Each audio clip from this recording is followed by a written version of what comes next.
Hello students आज के इस वीडियो में हम अपने इकोनॉमिक्स के चैप्टर 3 बी को सीखने वाले हैं और उस चैप्टर का नाम है इलास्टिसिटी ऑफ डिमांड। अब इलास्टिसिटी ऑफ डिमांड क्या होता है, इलास्टिसिटी ऑफ डिमांड किसे कहते हैं, इसे जानने के लिए आप इस वीडियो पे बने रहें और देखते रहें इस वीडियो को, ताकि आप इलास्टिसिटी ऑफ डिमांड के इस टॉपिक को अच्छे से समझ सकें। इस टॉपिक को स्टार्ट करने से पहले ये बता दूं कि board exam point of view से ये एक इम्पॉर्टेंट चैप्टर कंसीडर किया जाता है, तो आप इसे अच्छे से समझने की कोशिश करिए। तो चलिए जल्दी से शुरू करते हैं। स्टूडेंट, सबसे पहले अगर आप इंट्रोडक्शन के पैराग्राफ में देखोगे, सो इन दैट पैराग्राफ आपको बताया गया है कि प्रीवियस चैप्टर में आपने लॉ ऑफ डिमांड को स्टडी किया था, यानी जो 3rd ए वाला पार्ट था जहां हमने डिमांड एनालिसिस टॉपिक पढ़ा था, उसमें हमने लॉ ऑफ डिमांड को सीखा था, जो हमें यह शो करता था कि there is a inverse relationship between quantity demanded and price of a commodity, यानी किसी भी प्रोडक्ट की प्राइस जो होती है और उस प्रोडक्ट की जो क्वांटिटी डिमांड की जाती है, उन दोनों के बीच में हमेशा इनवर्स या अपोजिट रिलेशनशिप होता है। The law of demand does not explain the extent of a change in demand due to a change in the price. लेकिन लॉ ऑफ डिमांड हमें यह नहीं सिखाता था कि अगर प्राइस में जब चेंजेस होते हैं तो उसकी वजह से डिमांड में किस हद तक चेंजेस होते हैं। प्राइस में अगर बदलाव होते हैं तो उसका इंपैक्ट किस हद तक डिमांड पर, यानी क्वांटिटी जो डिमांड खरीदी जाती है, जो बाई की जाती है, ओके, उसके ऊपर कितना पड़ता है, वो एक्सटेंट हमें लॉ ऑफ डिमांड में नहीं सिखाया गया। थस लॉ ऑफ डिमांड के बारे में कहा जाता है कि वो फेल हो गया to explain the quantitative relationship between price and quantity demand. अगर आप लास्ट के लाइंस में देखेंगे तो वहां बताया है कि ये लॉ ऑफ डिमांड फेल हो गया था एक्सप्लेन करने में quantitative relationship between price and quantity demand. Therefore professor Alfred Marshall explain the concept of elasticity of demand. तो इस कॉन्सेप्ट को हम सबके सामने लाने वाले जो एक्सपर्ट है उनका नाम है प्रोफेसर अल्फ्रेड मार्शल, जिन्होंने कोशिश करी कि वो क्वांटिटेटिव रिलेशनशिप को एक्सप्लेन करें, यानी उस एक्सटेंट को एक्सप्लेन करें जिसके थ्रू हम ये समझ सकें कि अगर प्रोडक्ट के प्राइस में चेंज होता है तो किस हद तक, किस एक्सटेंट तक प्रोडक्ट के डिमांड में, उसकी जो क्वांटिटी डिमांड की जाती है उसमें कितना चेंजेस होता है। अब जल्दी से हम उसके कॉन्सेप्ट को अगर स्टूडेंट्स देखें तो आप स्क्रीन पे देख सकते हैं। Concept of elasticity of demand में आपको फर्स्ट लाइन में दिया है, the term elasticity indicates responsiveness of one variable to a change in the other variable. यानी सिंपल शब्दों में कहें तो इलास्टिसिटी जो टर्म है, जो शब्द है, ये हमें इंडिकेट करता है रिस्पॉन्सिवनेस के बारे में, यानी कुछ रिस्पॉन्स देना। और ये रिस्पॉन्स, ये चेंजेस जो रिस्पॉन्स मिलेंगे वो एक वेरिएबल में होगा to a change in the other variable, क्योंकि दूसरा वेरिएबल चेंज हुआ है। तो एक वेरिएबल में चेंज होने से दूसरे वेरिएबल में जो चेंजेस होता है उसको इंडिकेट करने के लिए ये टर्म यूज किया जाता है, जिसे आप कहते हैं इलास्टिसिटी। आगे अगर बढ़े तो वहां आपको दिया है, elasticity of demand refers to the degree of responsiveness of quantity demanded to a change in it price और एनी अदर फैक्टर। यानी इलास्टिसिटी ऑफ डिमांड आपको वो डिग्री ऑफ रिस्पॉन्सिवनेस बताता है जो क्वांटिटी डिमांड में देखी जाती है। और ये क्वांटिटी डिमांड में ये जो रिस्पॉन्सिवनेस देखा जाता है वो किसकी वजह से देखा जा सकता है? वो प्राइस के वजह से देखा जा सकता है या किसी और फैक्टर के वजह से, like income, like substitute product के प्राइस, ऐसे अदर बहुत सारे फैक्टर्स हो सकते हैं जिसकी वजह से क्वांटिटी डिमांड जो है उसमें रिस्पॉन्सिवनेस की सिचुएशन हम देख सकते हैं। तो सिंपल शब्दों में अगर हम समझें तो इलास्टिसिटी ऑफ डिमांड एक ऐसा कॉन्सेप्ट है जो हमें रिस्पॉन्सिवनेस बताता है। अगर एक चीज, एक वेरिएबल में बदलाव हो तो उसकी वजह से दूसरे वेरिएबल में जो चेंजेस होंगे उसका जो रिस्पॉन्स बनेगा वो समझने के लिए अल्फ्रेड मार्शल ने इस कॉन्सेप्ट को इंट्रोड्यूस किया, जिसका नाम इन्होंने रखा था इलास्टिसिटी ऑफ डिमांड। आगे बढ़ूं तो आगे आप देखोगे एक डेफिनेशन है, according to professor Marshall elasticity of demand is great और स्मॉल। मतलब जो इलास्टिसिटी है, जो रिस्पॉन्सिवनेस है प्रोडक्ट के प्राइस में चेंज होने से, प्रोडक्ट के डिमांड में, जो क्वांटिटी डिमांड में जो चेंज हुआ उसका जो रिस्पॉन्सिवनेस है वो छोटा भी हो सकता है, ग्रेट बड़ा भी हो सकता है, छोटा भी हो सकता है, ग्रेट भी है, स्मॉल भी है, बड़ा भी, छोटा भी, according to the amount demanded, which rises much or little for a given fall in price and quantity demanded falls much or little for a given rise in price. मतलब अगर प्रोडक्ट के price fall हो जाए तो product की quantity demand जो है वो बढ़ जाती है, और अगर हम ये देखें कि प्रोडक्ट के प्राइस बढ़ जाए तो जनरली उस प्रोडक्ट की क्वांटिटी डिमांड जो है वो फॉल्स हो जाती है, यानी लोग महंगा प्रोडक्ट देखकर उसकी डिमांड कम करते हैं।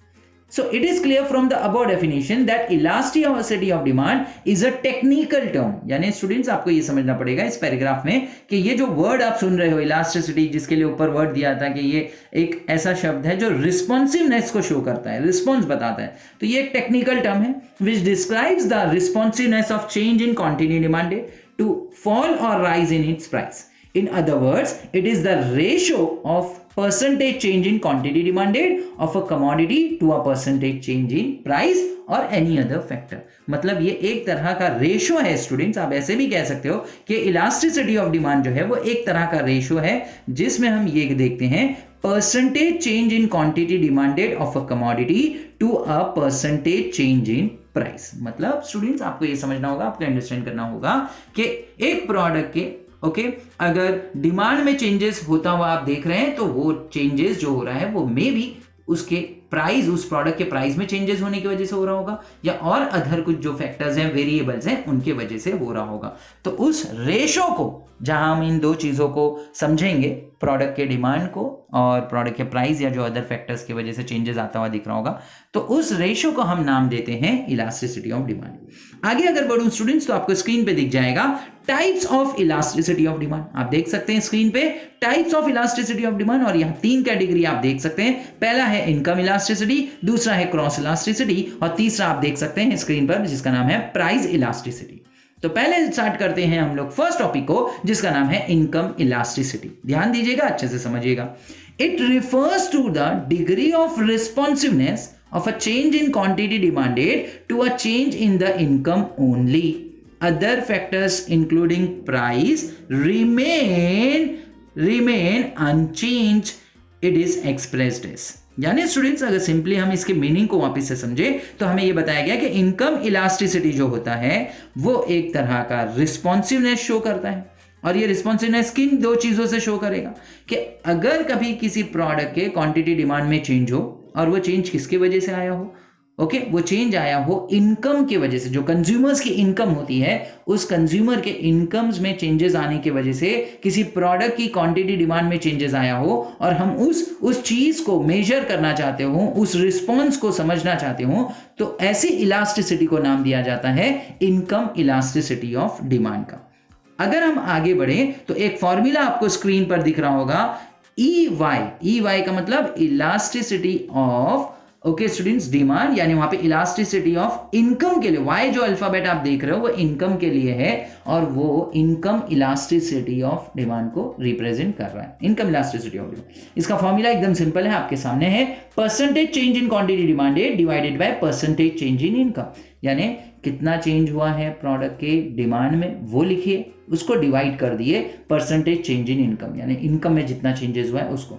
अगर सिंबॉलिकली इसी चीज को लिखा जाए अल्फाबेट वाइज तो आप उसे EY is equals to percentage change in Q divided by percentage change in Y, इस तरह से आप उसको दिखा सकते हो। और अगर हम डेप्थ में जाएं तो आप उसे change in Q divided by Q then divided by change in Y divided by, यहाँ Q का मतलब क्वांटिटी डिमांड के लिए है स्टूडेंट्स, याद रखिए, और Y जो है वो इनकम के लिए यूज किया जाने वाला फॉर्मूला है।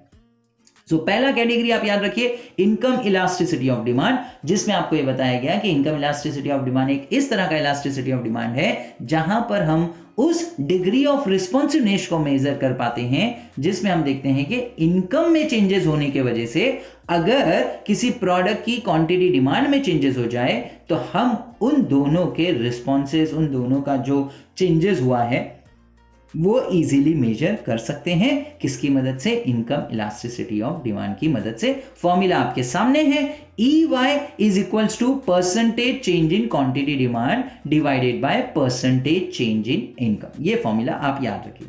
अगर मैं आगे बढ़ूं स्टूडेंट्स तो यहां पर एक छोटा सा यू शुड नो आपके पास है, आप उसे देख लीजिए। और इस यू शुड नो में आपको क्या बताया गया? यहां आपको बताया गया पॉजिटिव इनकम इलास्टिसिटी, यानी जो इनकम इलास्टिसिटी है इसके भी कुछ कैटेगरी हैं जो शॉर्ट में हमें समझाए जा रहे हैं, जल्दी से समझ लीजिए। Positive income elasticity, generally students ऐसा देखा गया है कि जो गुड्स नॉर्मल होते हैं, नॉर्मल इस्तेमाल की जो चीजें होती हैं हमारी, तो नॉर्मल गुड जो होते हैं उनके बारे में कहा जाता है which demand increases with increase in income, मतलब ऐसे प्रोडक्ट्स जिनकी डिमांड बढ़ती है अगर हमारी इनकम बढ़ जाती है, तो ऐसे गुड्स को हम नॉर्मल कहते हैं, जैसे कपड़े वगैरह, क्लोथ्स वगैरह, कि अगर हमारे पास पैसे ज्यादा आएंगे, इनकम ज्यादा आएगी, तो हम उन चीजों को ज्यादा खरीदेंगे, बाय करेंगे।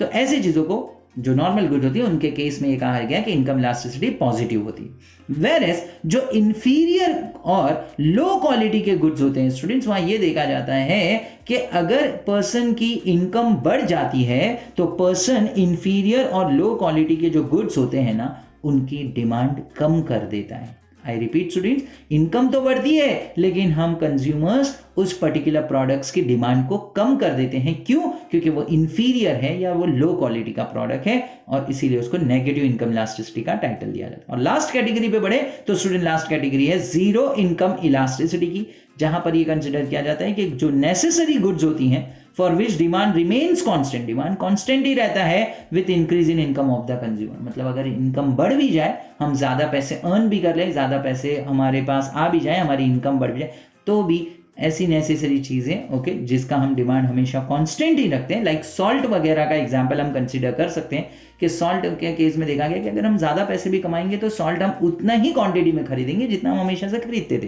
तो इस तरह के केस को इनकम इलास्टिसिटी में जीरो इनकम इलास्टिसिटी का टाइटल दिया गया। तो होप स्टूडेंट्स यहां पर आप इनकम इलास्टिसिटी को समझ पाए होंगे और उसकी जो 3 टाइप्स हमें सिखाई गई थी वो आपने अंडरस्टैंड कर ली होगी। आज के वीडियो को यहीं स्टॉप करते हैं। आने वाले वीडियो में हम उसी के नीचे के क्रॉस इलास्टिसिटी वाले पार्ट को कंटिन्यू करेंगे और उसको देखेंगे। आप अपना ध्यान रखिए स्टूडेंट्स, अपने मम्मी पापा का भी ध्यान रखिए और हमेशा अपने क्रिएटर को याद रखते रहिए। God bless you.